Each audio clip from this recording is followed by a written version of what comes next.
Hi everyone, today I'm going to share with you this quick injera recipe.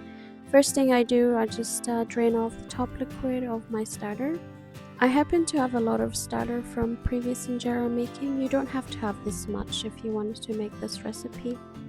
I poured into measuring cup just to show you how much it was. Like always, I'll have the exact measurement in the description below. So I added 2 cups of barley flour, 1 cup of teff flour, 1 cup of Costco pancake mix, and 1 tablespoon of fenugreek powder, which is optional but highly recommended. Then I just added the starter, and then I used the same cup to measure the water. That's why it's white. And then I just kind of mixed it with my hand, and I kneaded it for about 5 to 10 minutes. You can skip this whole process and use blender. That's what I usually do, but today I was like, okay, let me do it by hand. I haven't done it in a while. So I just add the water slowly so it doesn't go lumpy.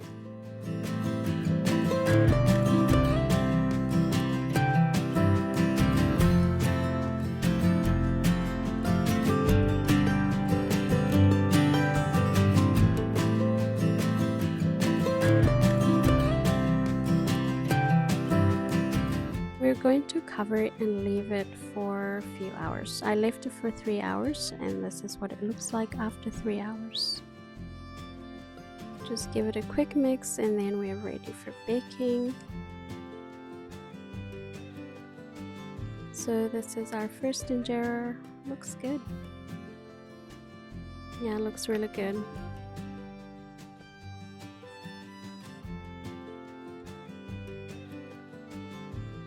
Yeah, it looks really good. And then I just add a little bit of baking soda. You don't have to do this.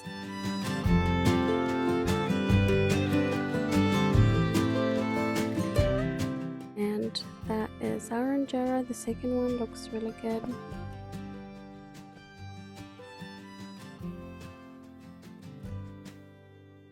There it is. So this is it turned out really good actually. The back side is so smooth.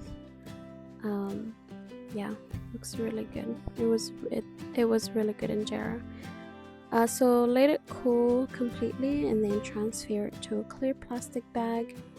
You can keep it out for 24 hours, and then you can transfer it to fridge if you don't finish it within 24 hours.